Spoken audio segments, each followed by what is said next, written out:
El sol de Hermosillo caía implacable sobre el asfalto caliente aquella tarde de julio. Marina Solís tenía 32 años y llevaba casi una década trabajando como niñera en distintas casas de la ciudad. Con el cabello oscuro, siempre recogido en una coleta práctica y las manos ásperas del trabajo constante, Marina representaba a miles de mujeres que sostenían hogares ajenos mientras mantenían el suyo propio a flote. Vivía en una modesta casa de una planta en la colonia San Benito con su hija Camila, de 9 años. Una niña alegre cuyos ojos heredaron la misma determinación de su madre. Marina había enviudado 3 años atrás, cuando su esposo Roberto murió en un accidente laboral en una mina cercana. Desde entonces, cada peso contaba. La pensión que recibía apenas cubría la renta y su trabajo como niñera pagaba la comida, la escuela de Camila y los pequeños lujos que podían permitirse. Una paleta de hielo los domingos, el cine una vez al mes. No era una vida fácil, pero Marina la había convertido en algo digno, algo de lo que sentirse orgullosa. Ese miércoles, Marina recibió una llamada inesperada de la agencia donde ocasionalmente conseguía trabajos extras. La voz, al otro lado del teléfono, pertenecía a la señora Castillo, la coordinadora, quien le explicaba que tenían una oportunidad urgente. Una familia necesitaba a alguien de confianza para cuidar una residencia en las afueras de la ciudad durante 3 meses mientras ellos viajaban al extranjero por negocios. El pago era generoso, extraordinariamente generoso. 40,000 pesos mensuales, más del doble de lo que normalmente ganaba. Si te gusta este contenido, no olvides suscribirte al canal y déjame en los comentarios desde dónde nos estás viendo. Ahora sigamos con la historia de Marina. Marina sintió que el corazón se le aceleraba. Con ese dinero podría adelantar la renta de varios meses, comprar uniformes nuevos para Camila y hasta reparar la gotera del techo que tanto la atormentaba en temporada de lluvias. Pero había un detalle importante. Tendría que mudarse temporalmente a la casa con su hija. La familia insistía en que alguien viviera allí las 24 horas para cuidar no solo la propiedad, sino también atender las plantas, los 2 perros que dejaban y mantener todo en orden. Marina visitó la casa 2 días después para conocer a los señores Villarreal. La propiedad estaba ubicada en una zona residencial exclusiva hacia el norte de Hermosillo, donde las casas tenían muros altos, cámaras de seguridad y jardines amplios que desafiaban el clima desértico. El señor Villarreal era un hombre de unos 50 años, de complexión robusta, que vestía con una elegancia casual que denotaba dinero. Su esposa, Gabriela, era más joven, quizás 40 años, con una sonrisa amable pero distante. La casa era impresionante. 2 plantas, 5 recámaras, una alberca en el patio trasero rodeada de palmeras y bugambilias. Los pisos de mármol relucían bajo la luz del atardecer que entraba por los enormes ventanales. El señor Villarreal le mostró cada habitación con instrucciones específicas. Regar las plantas del jardín 3 veces por semana, alimentar a los perros Golden Retriever, llamados Max y Luna, 2 veces al día, no abrir la puerta a nadie, excepto al jardinero que vendría cada 15 días. Marina, esta casa es muy importante para nosotros, le dijo el señor Villarreal mientras caminaban por el patio. Necesitamos a alguien responsable, alguien que entienda la discreción. Tendrás una habitación para ti y tu hija en la planta baja junto a la cocina. Todas las habitaciones de arriba permanecen cerradas con llave. No necesitas entrar ahí. ¿Entendido? Marina asintió, aunque algo en el tono del hombre le produjo un leve escalofrío. Pero el dinero era demasiado bueno como para rechazarlo por una simple sensación. Firmó un contrato simple esa misma tarde y acordó mudarse el siguiente lunes. La primera semana transcurrió con tranquilidad casi aburrida. Marina y Camila se instalaron en la amplia habitación que les habían asignado. La niña estaba encantada con la alberca y los perros, que la seguían a todas partes, moviendo las colas con entusiasmo. Marina estableció una rutina. Despertaba temprano para preparar el desayuno. Llevaba a Camila a la escuela en el autobús escolar que pasaba cerca. Regresaba para limpiar la casa, regar las plantas y dedicar las tardes a estar con su hija. Los Villarreal llamaban cada 3 días para verificar que todo estuviera en orden. Las conversaciones eran breves, casi mecánicas. ¿Todo bien con los perros? ¿Algún problema? Perfecto. Nos mantenemos en contacto. Marina notaba cierta tensión en sus voces, pero lo atribuía al estrés de estar fuera del país por negocios. La segunda semana, Marina comenzó a notar detalles extraños. Max, el perro más grande, pasaba largos ratos olisqueando una zona específica del jardín trasero, cerca de un pequeño cobertizo de herramientas. Escarbaba con las patas delanteras, gimiendo de manera insistente. Marina lo regañaba suavemente y lo alejaba, pensando que quizás había enterrado algún hueso o juguete, pero el comportamiento se repetía cada día con mayor intensidad. Una tarde, mientras regaba las rosas del jardín, Marina escuchó a Camila gritar desde el patio. Corrió alarmada y encontró a su hija de pie junto al cobertizo, con Max ladrando frenéticamente a su lado. La niña señalaba el suelo. «Mamá, mira, la tierra está hundida aquí, y Max no para de escarbar».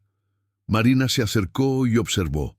Efectivamente, había una depresión irregular en el suelo, como si la tierra hubiera sido removida recientemente y no se hubiera asentado correctamente. El área medía aproximadamente 2 metros cuadrados. Sintió curiosidad, pero también una punzada de inquietud. Los Villarreal habían sido claros: no meterse donde no la llamaban. Esa noche, Marina no pudo dormir bien. Daba vueltas en la cama mientras escuchaba el zumbido del aire acondicionado y los ocasionales ladridos de Max afuera. ¿Qué había bajo esa tierra? ¿Por qué el perro estaba tan obsesionado? Intentó convencerse de que no era asunto suyo, pero la curiosidad crecía como una semilla inquieta. Al día siguiente, después de llevar a Camila a la escuela, Marina tomó una decisión. Iría al cobertizo a buscar una pala y vería qué había provocado que la tierra se hundiera. Solo echaría un vistazo rápido. Aseguraría que no hubiera ninguna tubería rota o problema estructural y volvería a tapar todo. Sería su pequeño secreto, una forma de garantizar que estaba cuidando bien la propiedad. El cobertizo estaba lleno de herramientas de jardinería perfectamente organizadas. Palas, rastrillos, mangueras enrolladas, bolsas de fertilizante. Marina tomó una pala de tamaño mediano y caminó hacia la zona donde Max había estado escarbando. El perro la siguió moviendo la cola como si aprobara su decisión. Marina clavó la pala en la tierra suelta. Estaba sorprendentemente blanda, como si alguien la hubiera removido hacía poco tiempo. Comenzó a cavar con cuidado, sintiendo cómo el sudor le corría por la frente bajo el sol matutino de Sonora. Después de unos 15 centímetros, la pala golpeó algo sólido que produjo un sonido hueco. Su corazón se aceleró, se arrodilló y comenzó a remover la tierra con las manos, ensuciándose las uñas. Poco a poco, emergió la superficie de algo rectangular y negro, plástico grueso envolviendo algo. Marina limpió más tierra y descubrió que era una bolsa grande, del tipo que se usa para basura industrial, pero mucho más resistente. Con manos temblorosas, Marina jaló la bolsa hacia la superficie. Pesaba considerablemente. La arrastró bajo la sombra del cobertizo y se quedó mirándola durante varios segundos, debatiendo internamente si debía abrirla o simplemente volver a enterrarla y olvidar todo el asunto.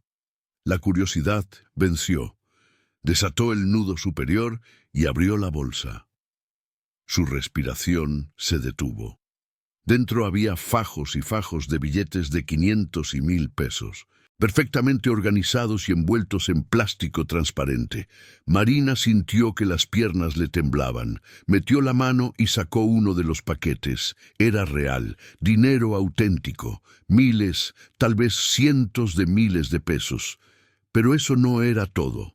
Siguió cavando y encontró otra bolsa, igual de pesada. Y luego otra, y otra más. En total, desenterró 5 bolsas negras repletas de efectivo. Marina las arrastró todas al interior del cobertizo. Cerró la puerta y se sentó en el suelo de cemento, tratando de procesar lo que acababa de encontrar. Sus manos temblaban mientras abría cada bolsa y contaba algunos paquetes al azar. Cada uno contenía 50.000 pesos. Hizo cálculos mentales rápidos, aunque su mente estaba nublada por el shock. Si cada paquete tenía 50.000 y había aproximadamente 100 paquetes en cada bolsa, estaba mirando alrededor de 5 millones de pesos. 5 millones de pesos enterrados en el jardín de la casa que estaba cuidando. Marina sintió náuseas. Cerró los ojos e intentó respirar profundamente. ¿De dónde había salido ese dinero? ¿Por qué estaba enterrado? Las preguntas se agolpaban en su mente, pero una sola respuesta comenzaba a tomar forma, aterradora y clara. Este dinero no podía ser legal. Pensó en los Villarreal, en su insistencia sobre la discreción, en las habitaciones cerradas con llave de la planta superior, en la forma en que el señor Villarreal la había mirado cuando le dijo que no abriera la puerta a nadie. Pensó en las noticias que había visto sobre cárteles operando en Sonora, sobre casas de seguridad, sobre dinero lavado. Marina se llevó las manos a la cara. ¿Qué había hecho?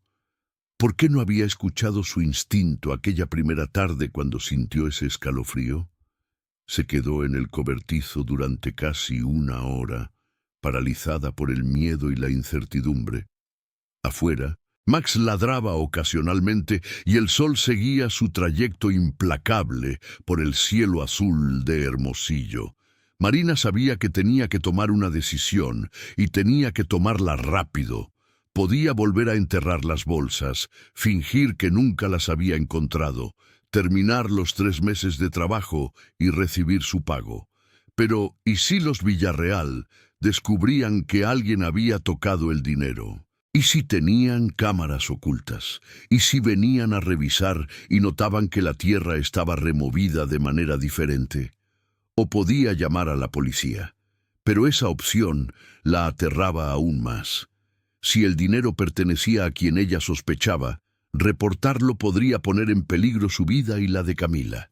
Los cárteles no perdonaban a los soplones.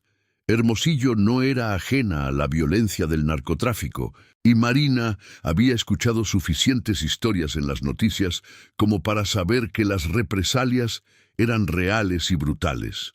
Una tercera opción comenzó a formarse en su mente, oscura y tentadora.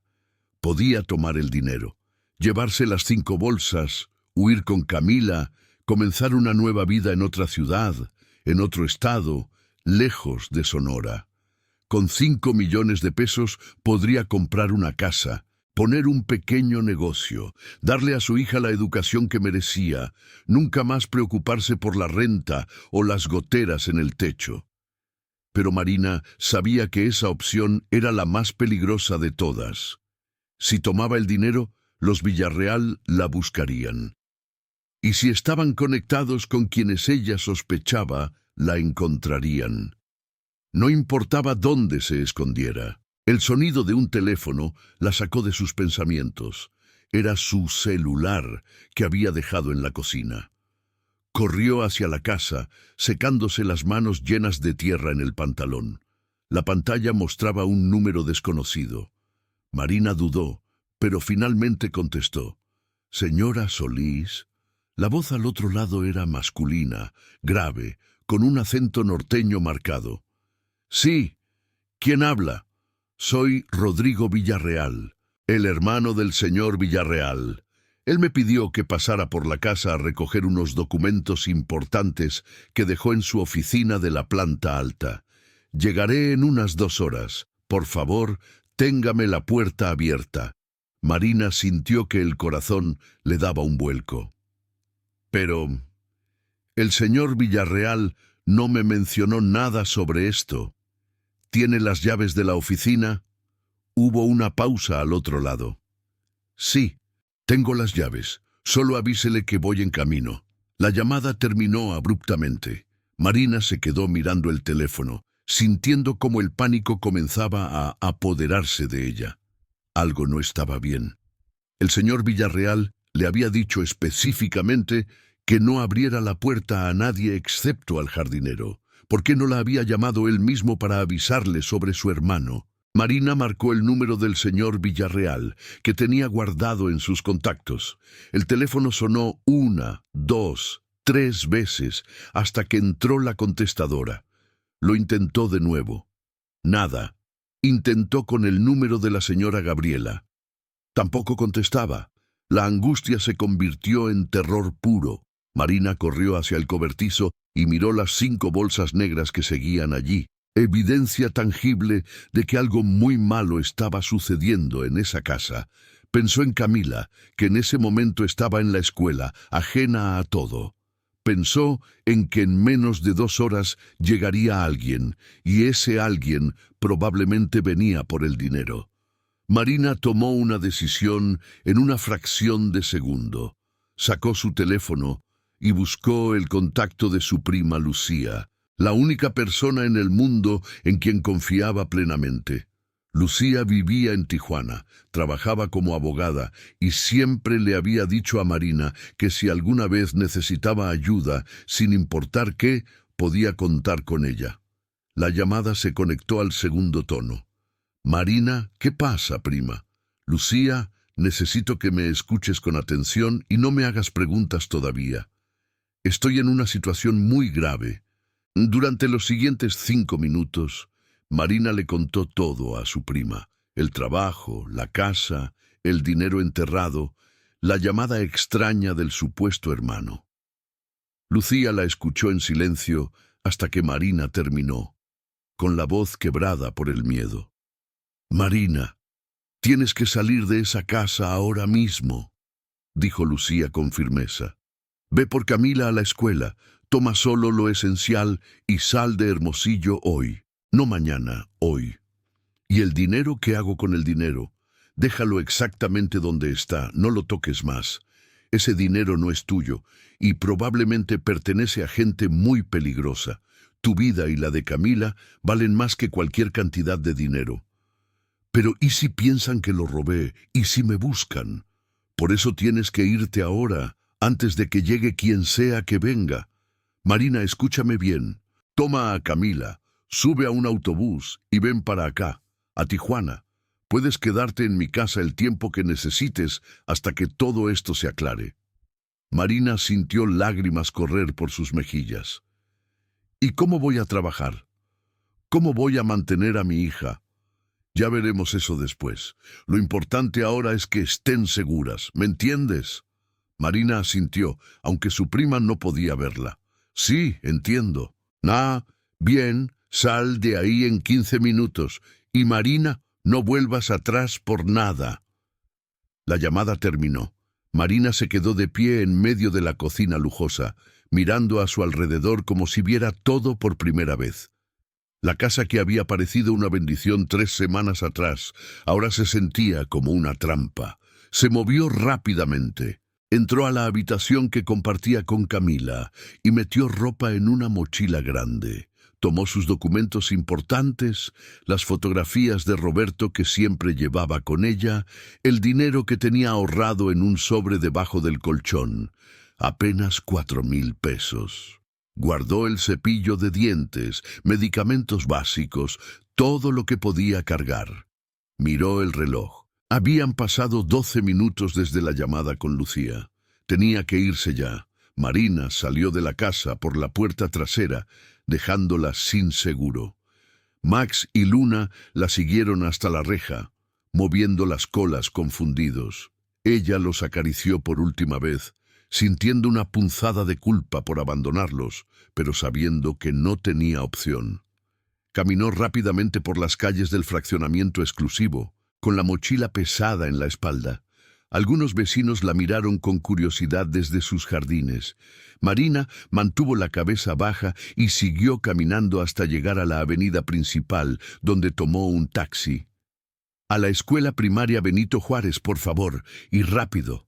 El taxista la miró por el espejo retrovisor, notando su expresión tensa y el sudor que le corría por la frente. «¿Todo bien, señora?» «Sí, solo. Tengo prisa». El trayecto hasta la escuela fue eterno. Marina miraba constantemente por la ventana trasera, como si esperara ver un auto siguiéndola. Cada semáforo rojo le parecía una eternidad. Sus manos no dejaban de temblar. Cuando llegó a la escuela, todavía faltaban 20 minutos para la hora de salida. Marina entró directamente a la oficina administrativa, donde la recibió la secretaria con una sonrisa. «Buenas tardes, señora Solís. ¿Necesita algo?» «Necesito sacar a mi hija Camila Solís del salón. Es una emergencia familiar». La sonrisa de la secretaria se desvaneció. «Oh, claro. Déjeme llamar a su maestra». 5 minutos después, Camila apareció en la puerta de la oficina con expresión confundida. «Mamá, ¿qué pasa? ¿Por qué me sacas de clases?» Marina se arrodilló frente a su hija y la abrazó con fuerza. «Todo va a estar bien, mi amor, pero tenemos que irnos de viaje ahora mismo». «¿A dónde?» «A Tijuana, a visitar a tu prima Lucía. ¿Te acuerdas de ella?» Los ojos de Camila se iluminaron un poco. «¿La que es abogada? ¿La que me mandó los libros de Harry Potter?» «Sí, esa misma. Nos vamos a quedar con ella unos días». «¿Y la casa grande? ¿Y Max? ¿Y Luna?» Marina sintió un nudo en la garganta. «Alguien más va a cuidarlos ahora. Ven, tenemos que apurarnos». Tomadas de la mano, madre e hija salieron de la escuela y tomaron otro taxi.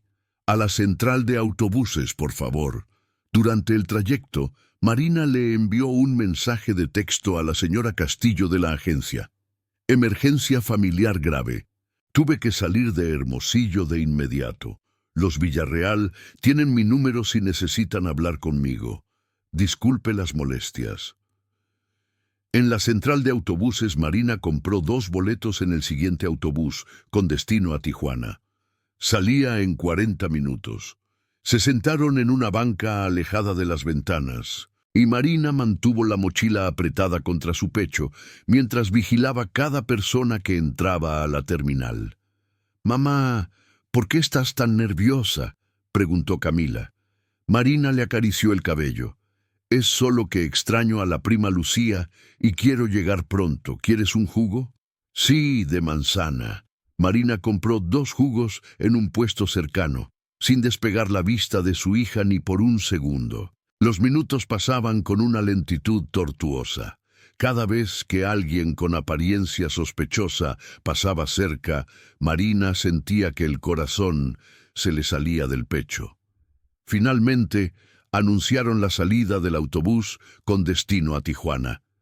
Marina y Camila subieron y encontraron sus asientos en la parte trasera. Solo cuando el autobús arrancó y comenzó a alejarse de la terminal, Marina sintió que podía respirar un poco más tranquila. El viaje duraría aproximadamente 30 horas con escalas. Marina recostó la cabeza en el asiento y cerró los ojos, aunque sabía que no podría dormir. Su mente no dejaba de repetir las mismas preguntas.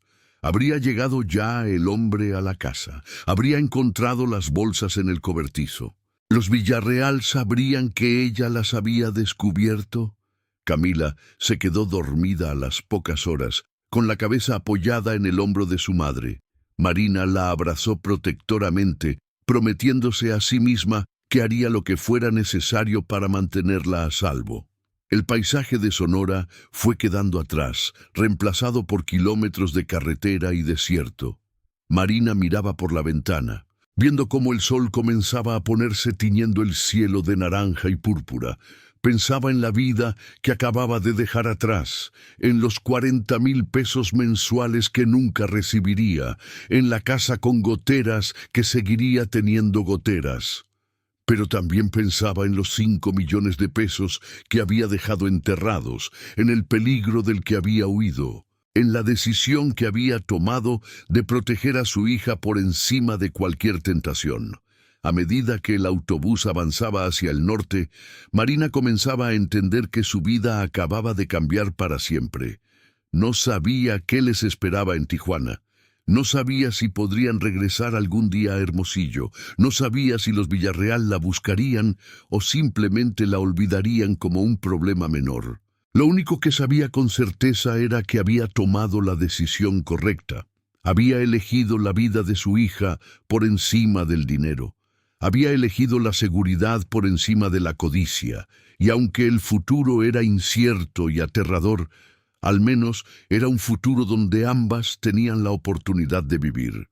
Las luces de las ciudades por las que pasaban parpadeaban en la oscuridad de la noche. Marina finalmente cerró los ojos, escuchando la respiración tranquila de Camila a su lado, y se permitió imaginar que todo saldría bien, que encontrarían la forma de empezar de nuevo, que la pesadilla de esa casa en Hermosillo quedaría atrás como un mal sueño del que finalmente habían despertado. El autobús siguió su marcha hacia el norte, llevando a 2 mujeres que huían de un secreto enterrado, rumbo a un futuro incierto pero propio, construido sobre la valentía de saber cuándo alejarse del peligro, incluso cuando éste venía disfrazado de oportunidad. Cuando Marina finalmente llegó a Tijuana 30 horas después, exhausta pero aliviada, su prima Lucía las esperaba en la terminal con los brazos abiertos. El abrazo entre las 2 primas fue largo y fuerte, mientras Camila miraba con ojos cansados pero curiosos su nuevo entorno. «Bienvenidas a casa», dijo Lucía con una sonrisa cálida. «Aquí estarán seguras». Marina asintió, sintiendo por primera vez en 2 días que quizás, solo quizás, todo saldría bien. Había perdido un trabajo y había tenido que huir de su ciudad, pero había ganado algo mucho más valioso: la certeza de haber protegido lo más importante en su vida.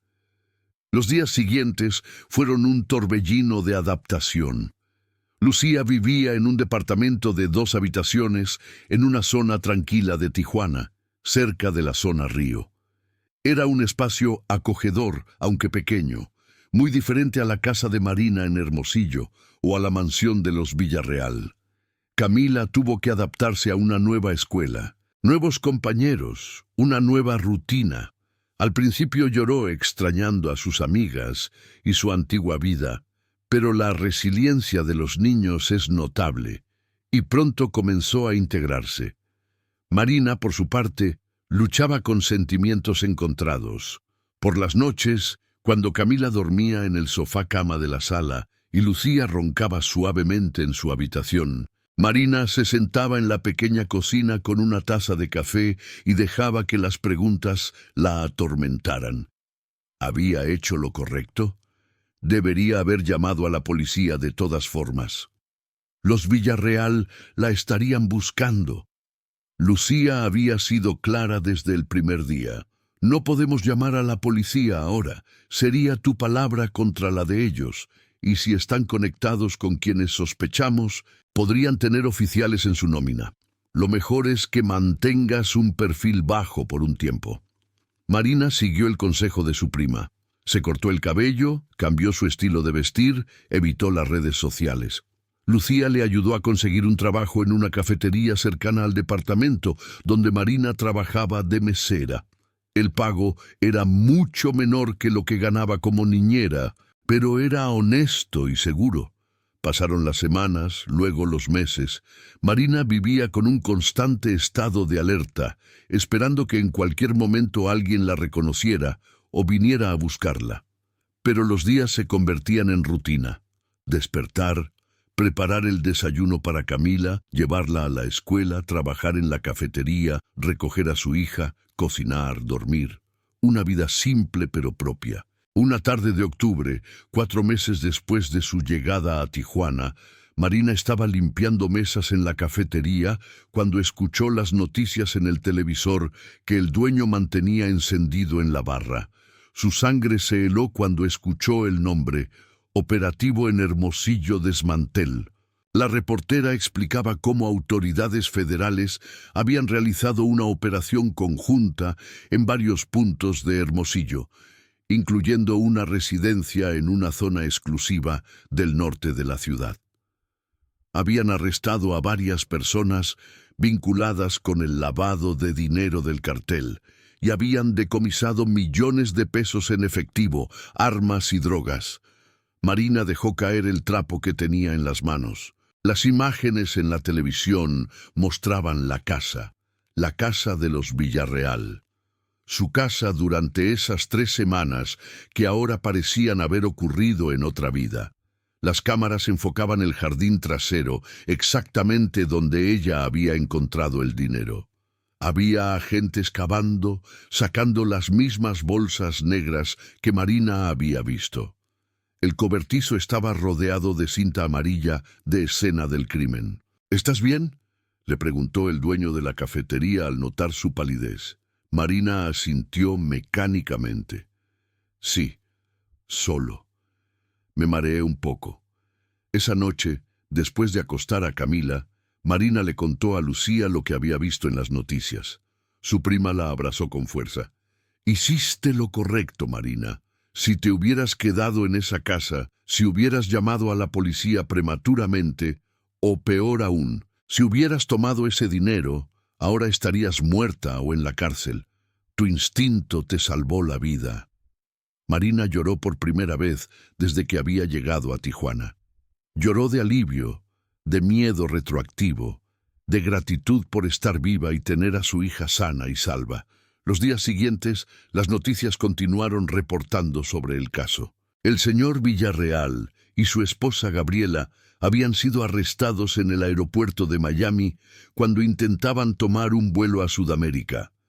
Enfrentaban múltiples cargos por lavado de dinero, asociación delictuosa y vínculos con el crimen organizado.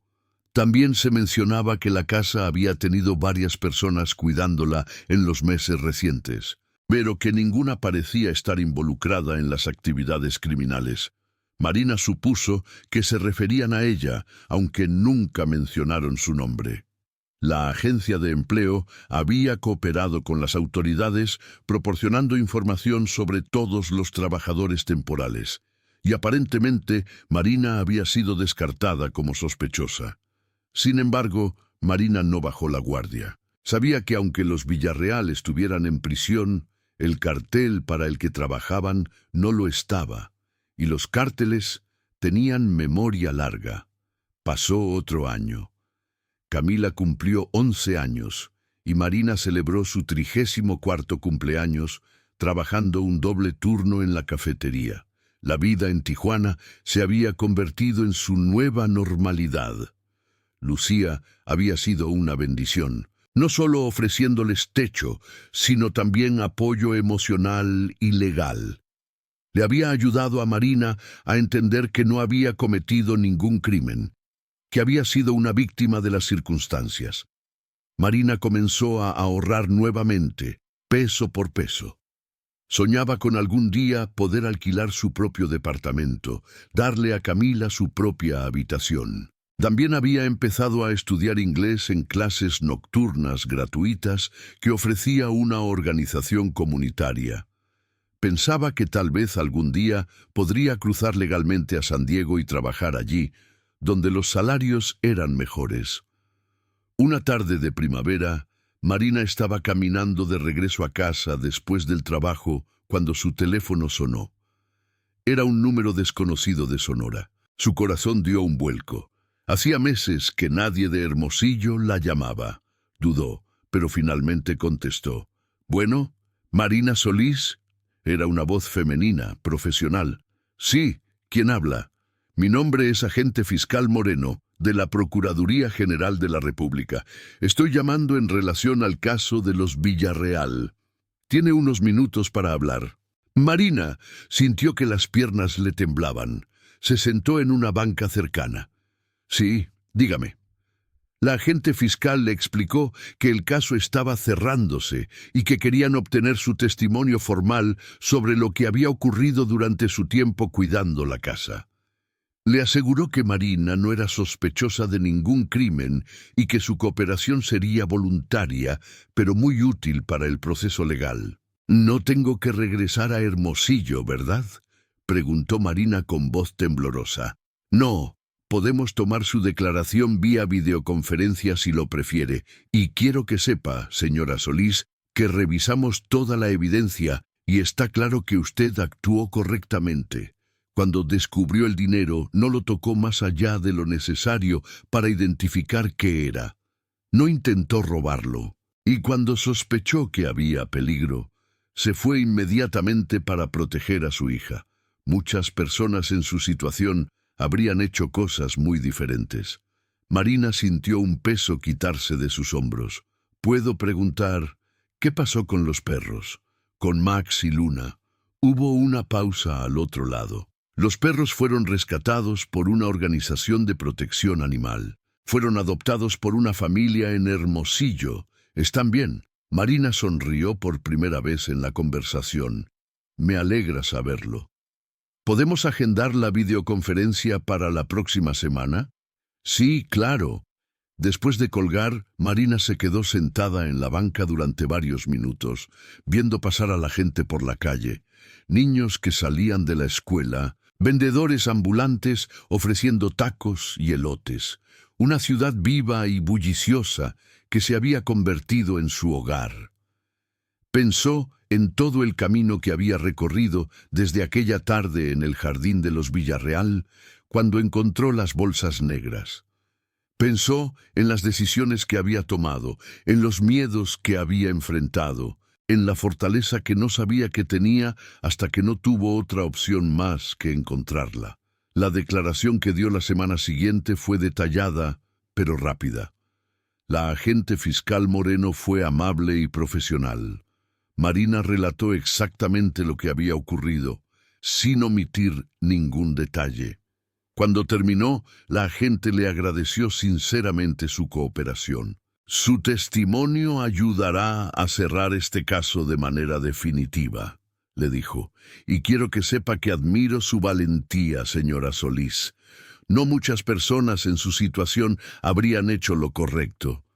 Marina no se sentía particularmente valiente. Se sentía como alguien que había sobrevivido, nada más y nada menos.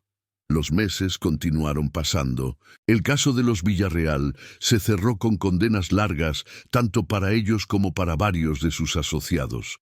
Marina vio las noticias con una mezcla de satisfacción y tristeza. Satisfacción porque se había hecho justicia. Tristeza porque recordaba a la señora Gabriela, que había sido amable con ella en su primera visita antes de que todo se desmoronara. En el segundo aniversario de su llegada a Tijuana, Marina finalmente cumplió su sueño de alquilar su propio departamento. Era pequeño, de una sola habitación, pero era suyo. Lucía la ayudó con la mudanza, y las tres celebraron con pizza y refrescos sentadas en el suelo porque todavía no tenían muebles suficientes. «Estoy orgullosa de ti, prima», dijo Lucía esa noche, levantando su vaso de refresco en un brindis improvisado. «Has reconstruido tu vida desde cero». Marina miró a Camila, que estaba dibujando en un cuaderno, completamente ajena a la profundidad del momento. «No tenía otra opción», respondió Marina. «Pero si la hubiera tenido, creo que habría elegido esto de todas formas». La vida siguió su curso natural. Camila continuó creciendo, convirtiéndose en una adolescente brillante y curiosa. Marina fue ascendida en la cafetería a supervisora, lo que significaba un mejor salario y horarios más estables. Sus clases de inglés dieron fruto, y pronto pudo mantener conversaciones fluidas.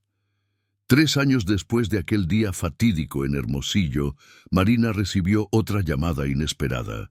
Esta vez era de una reportera de un periódico local que estaba escribiendo un artículo sobre personas que habían enfrentado situaciones extremas relacionadas con el crimen organizado y habían salido adelante. Marina dudó en participar. La idea de hacer pública su historia la aterraba, pero Lucía, que ahora se había convertido en su mejor amiga, además de su prima, la convenció. Tu historia puede inspirar a otras personas, le dijo. Puede mostrarles que es posible escapar, que es posible elegir la vida por encima del dinero, que hay esperanza. Marina finalmente accedió, con la condición de que no publicaran su fotografía completa ni su ubicación exacta. El artículo se publicó un mes después bajo el título La niñera que eligió la vida. La respuesta fue abrumadora. Marina recibió mensajes de decenas de personas que habían leído su historia y se sentían inspiradas. Algunas compartían sus propias experiencias con el crimen organizado. Otras simplemente le agradecían por compartir su valentía. Un mensaje en particular la conmovió profundamente.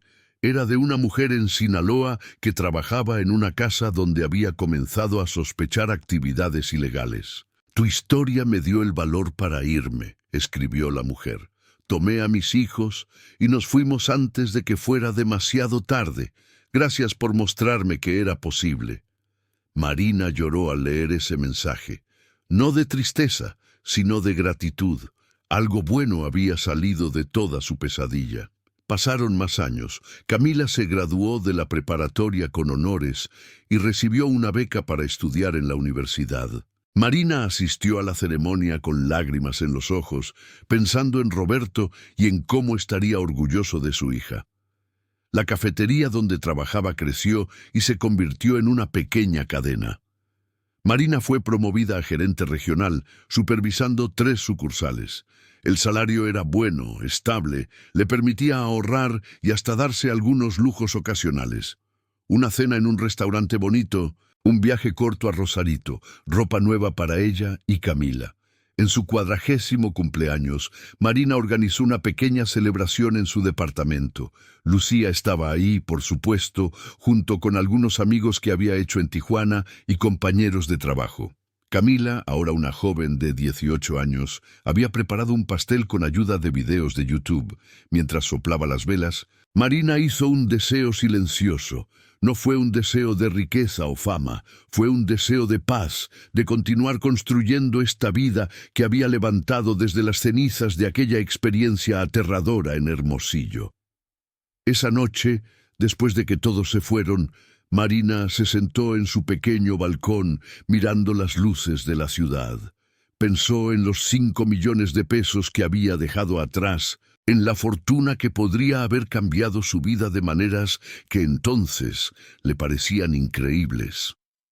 Pero ahora, mirando hacia atrás con la perspectiva que dan los años, Marina se daba cuenta de que había ganado algo mucho más valioso que cualquier cantidad de dinero.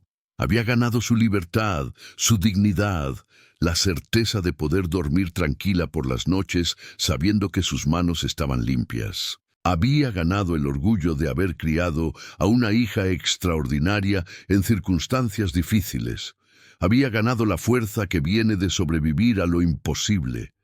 Había ganado una vida auténtica, construida sobre sus propios términos, sin deberle nada a nadie que no lo mereciera. Marina se levantó del balcón y entró a su departamento, cerrando la puerta detrás de ella. Camila ya estaba dormida en su habitación, que compartían de manera rotativa dependiendo de quién tuviera exámenes o proyectos importantes. Marina se metió a su cama y cerró los ojos, sintiendo la paz que solo viene de saber que has tomado las decisiones correctas, incluso cuando esas decisiones fueron las más difíciles. Afuera, Tijuana seguía despierta, vibrante y llena de vida. Y en algún lugar de esa ciudad fronteriza, una mujer que alguna vez encontró una fortuna enterrada y tuvo la sabiduría de alejarse de ella, finalmente dormía el sueño tranquilo de quien ha encontrado su verdadero tesoro. una vida vivida con integridad, amor y valentía. Los años siguientes trajeron sus propios desafíos y triunfos. Camila se graduó de la universidad con un título en trabajo social, inspirada por la historia de su madre y decidida a ayudar a otras personas en situaciones vulnerables. Marina asistió a la graduación vestida con un traje nuevo que había comprado especialmente para la ocasión, llorando de orgullo mientras su hija cruzaba el escenario para recibir su diploma. La cadena de cafeterías continuó creciendo y Marina fue invitada a convertirse en socia minoritaria del negocio. Fue una decisión difícil que requería invertir todos sus ahorros, pero Lucía, que ahora trabajaba como su asesora legal informal, la animó a tomar el riesgo. «Has trabajado duro por esto», le dijo. «Es hora de cosechar los frutos de tu esfuerzo». Marina aceptó la oferta y se convirtió en copropietaria de la cadena. No era rica según los estándares que alguna vez representaron aquellos 5 millones de pesos, pero tenía algo mejor: un negocio honesto, empleados que la respetaban y la satisfacción de saber que cada peso que ganaba era limpio y bien ganado. En su 50º cumpleaños, Marina hizo algo que había estado considerando durante años. Regresó a Hermosillo por primera vez desde aquella huida apresurada 14 años atrás. Camila la acompañó junto con Lucía. El viaje fue emotivo y terapéutico. Visitaron la casa donde Marina había vivido con Roberto, que ahora estaba habitada por otra familia. Visitaron la tumba de Roberto, donde Marina finalmente le contó toda la historia de lo que había pasado, hablándole como si pudiera escucharla. «Protegí a nuestra hija», susurró mientras colocaba flores frescas en la lápida, «como me prometiste que harías tú si estuvieras aquí». También pasaron en auto frente a la casa de los Villarreal. Estaba abandonada, con un letrero de «Se vende» que llevaba años sin quitarse.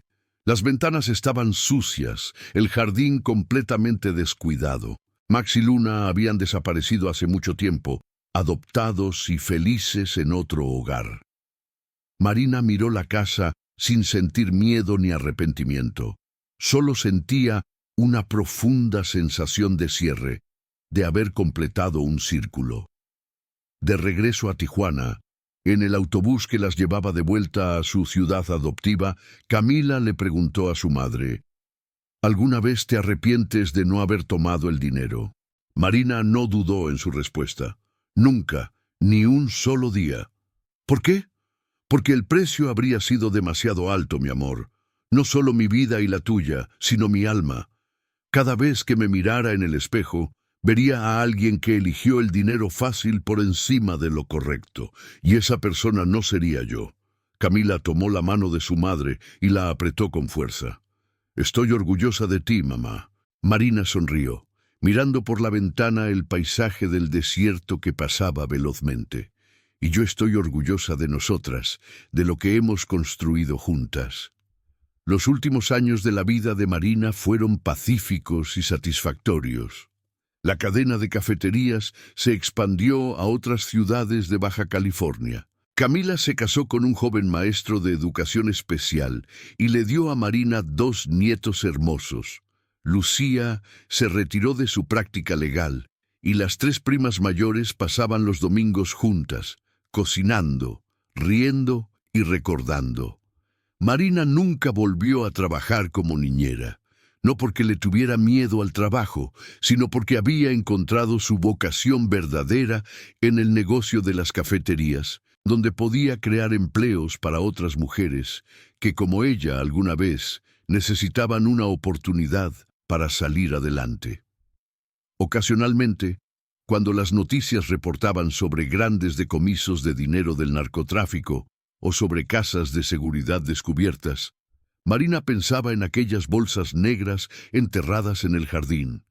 Pensaba en la tentación que había representado, en lo fácil que habría sido racionalizar tomar aunque fuera una de esas bolsas. Pero luego miraba a su alrededor, a sus nietos jugando en la sala, a Camila preparando café en la cocina, a Lucía riéndose de algo en su teléfono, a las fotografías en las paredes que documentaban años de felicidad construida con esfuerzo honesto, y sabía con absoluta certeza que había tomado la decisión correcta. No todas las historias tienen finales felices, pero la de Marina Solís sí, no porque se hiciera rica o famosa, sino porque aprendió que la verdadera riqueza no se mide en millones de pesos escondidos en bolsas negras, sino en poder dormir tranquila por las noches, en tener a tus seres queridos cerca, en construir una vida de la que puedes estar orgullosa. La niñera que encontró 5 millones del cartel y eligió caminar en la otra dirección no terminó con mansiones ni lujos. Terminó con algo mejor: paz mental, una familia que la amaba, un negocio próspero construido con honestidad, y la certeza inquebrantable de que había vivido su vida de acuerdo a sus valores, sin importar cuán alto fuera el precio de mantenerse fiel a sí misma. Y esa, pensaba Marina en sus momentos de reflexión, era la única fortuna que realmente valía la pena encontrar.